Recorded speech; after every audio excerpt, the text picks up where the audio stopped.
My American friends, every country in the Middle East is taken over by Islam. What happens? Secular laws taken out, Islamic laws introduced. The times are changed. What time? What's time?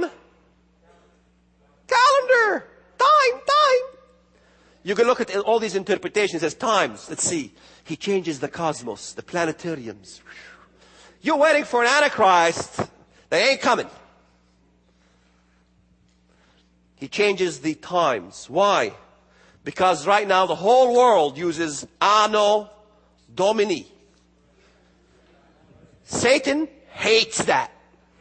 He does not like Anno Domini. Look at every single Islamic culture when they change it, take an Anno Domini, and they enter the AH, after the hijrah of Muhammad.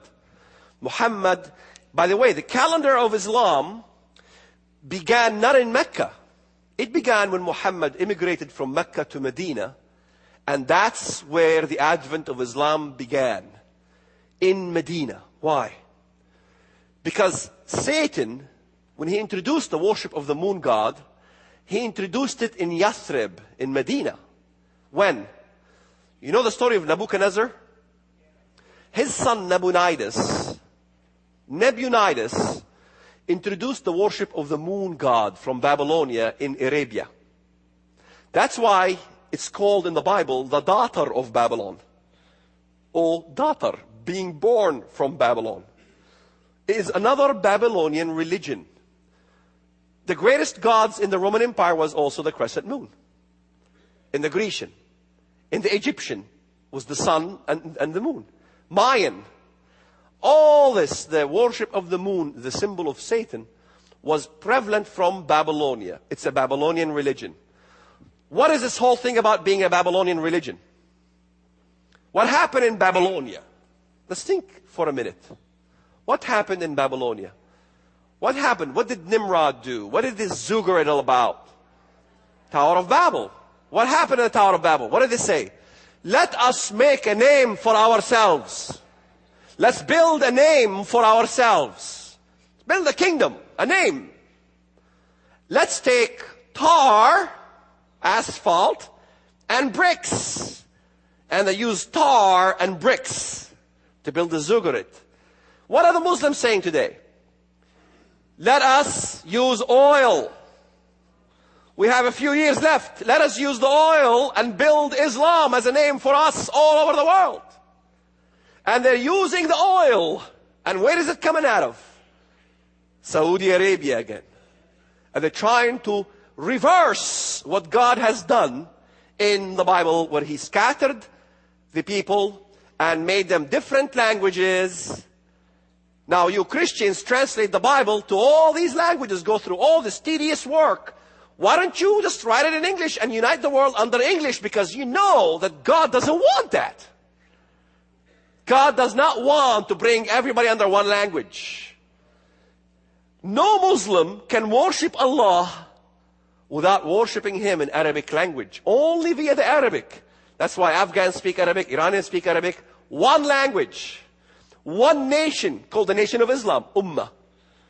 One law. One government system for the whole world. The Americans are waiting for the one world government. Here it is. Changing the times, the laws, no respect for women.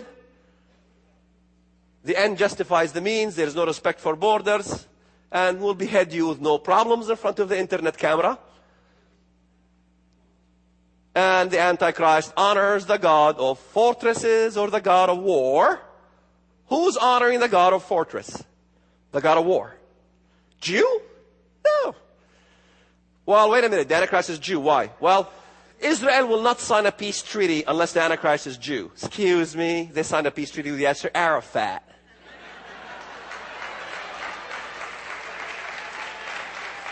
And he was no Jew. And he did worship a single God called Allah. Because they say, well, he does not honor the God of his fathers. Some translations have God. It's really Eloha, gods, plural. But some translations have it as God of his fathers. And since the Jews only worship the singular God, so the Antichrist must be a Jew. Well, the Muslims worship a singular God too. And he is the God of war, just like the Bible prescribed. Jews don't worship a God of war. Jews say that God is Abba, our Father. They do believe in Ruach HaKodesh, the Holy Spirit. Yet they don't believe Jesus is the Messiah, that's true. But they don't fit the bill. Neither the Catholics fit the bill. Only Islam fits the bill perfectly from all the literals. I had one debate and one scholar on television. I like the guy. He's a friend of mine too. I said, how come every time I ask you to prove to me that Rome is the harlot of Babylon and that Europe is the beast, you are always referring to an allegory? And every time that I want to prove to you that it's not Rome, it's Mecca, it's not Europe, it's the Middle East and the Muslim world, I'm always referring you to a literal. Did you get it?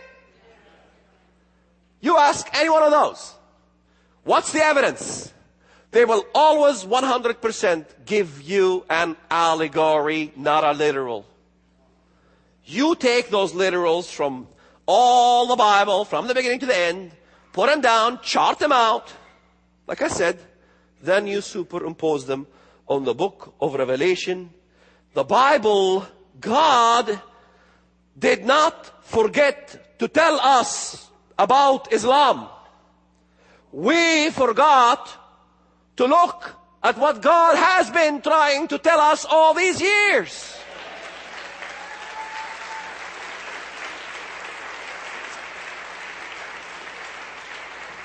And when we Christians complain, we don't like the media. I don't like the media. Why? Because the media has censorship. They don't let Christians speak up. Let me tell you about Christian censorship. Christians censor more than the secular media censors. They don't want you to know that either. That's the first prophecy conference that I was allowed to confuse you with the facts.